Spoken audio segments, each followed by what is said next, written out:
What is good? Osiris here, stuck in the middle. Thanks for joining. Welcome to Australia. Australia is abundant with unique experiences and awe-inspiring landscapes. There's a well-known vibrancy in its natural beauty, but don't forget to seek out its history and culture as well. You've got the Great Barrier Reef, you've got Sydney, Melbourne, Kangaroo Island, the Gold Coast, and to keep you safe, concentration camps. Urgent action to escalate our response in these communities, immediately implementing a hard lockdown. That means residents of Binjari and Rockall no longer have the 5 reasons to leave their home. They can only leave for medical treatment in an emergency or if required by law. It's highly likely that more residents will be transferred to Howard Springs today, either as positive cases or close contacts. We've already identified 38 close contacts in Binjari, and that number will go up. Those 38 are being transferred now. I contacted the Prime Minister last night. We are grateful for the support of about 20 ADF personnel as well as Army trucks to assist with the transfer of positive cases and close contacts and to support the communities.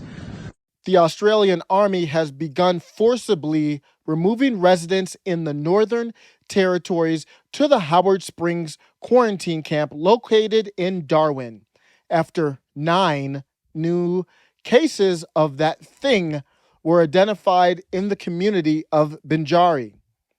The move comes after hard lockdowns were instituted in the communities of both Binjari and nearby Rockall on Saturday night. You realize that what they're doing in Australia, this isn't up for debate.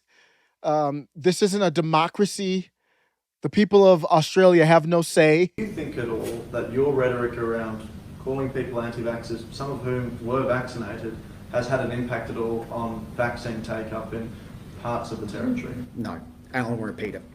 If you are anti-mandate, you are absolutely anti-vax. I don't care what your personal vaccination status is. If you support, champion, give a green light, give comfort to, support anybody who argues against the vaccine, you are an anti-vaxxer, absolutely. Your personal vaccination status is utterly irrelevant. If you campaign against the mandate, if you campaign against people being vaccinated in vulnerable settings, teachers in classrooms, I'll be really clear, at that point in time, people were actually supporting the idea of a teacher being unvaccinated in a remote community classroom with kids who cannot be vaccinated. I reject that, Eileen, I still reject it. And if you are out there in any way, shape or form campaigning against this mandate, you are absolutely anti-vax. If you say pro-persuasion, stuff it, shove it. We are absolutely going to make sure as many Territorians as possible are vaccinated. That is our best protection against this thing. And if you look at the Doherty modelling that's only come out since, that says if you double dose 80 in remote communities, 5 and up, I think you'll see our vaccine mandate is absolutely crucial to protecting lives, particularly Aboriginal lives. And I will never back away from supporting vaccines. And anyone out there who comes for the mandate, you are anti-vax. Why is he so mad?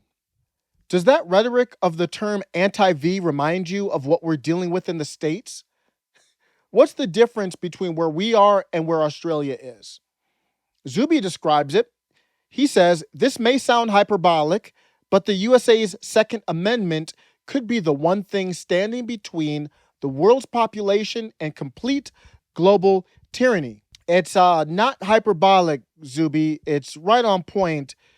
You can say a lot about the founding fathers of the United States, but when they put together that Bill of Rights, the number 2 thing on that Bill of Rights after free speech was the Second Amendment right to bear arms.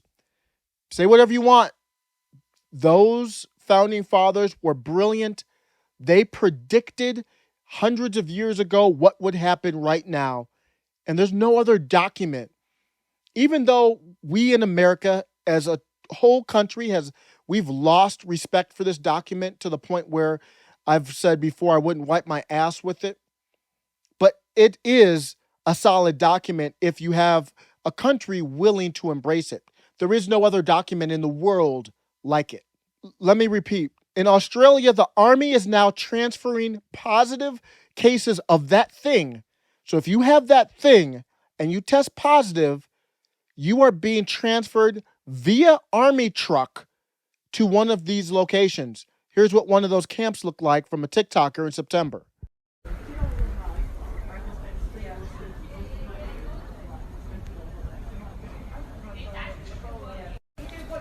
just waiting patiently to be fed. It's like when you shake the bag of the dog treats, and the dogs come running. We're all just outside waiting. Just had the cops come around and tell this woman off staying over here as well, because there was about 5 seconds in between her taking a sip of her cup of tea and she took her face mask down. Cops came around literally on the dot and just pulled her up for it, and she said, well, I'm drinking my tea, and they said, well, not right now, you not put your face mask on. So, This is an Australian quarantine camp. The people sit and wait for the government to give them food like they're zoo animals. Totally normal stuff happening in Australia. I know, leftists, if you're a leftist and happen to watch this, I know. It's not a concentration camp. It's just a place where we're gonna take undesirable members of society who test positive for this thing, and we take them and we gather them in a single location where they can be, we've already identified them, because how would we know who gets to be there? And then we can efficiently process them, handle them, house them against their will, according to the mandates of the state.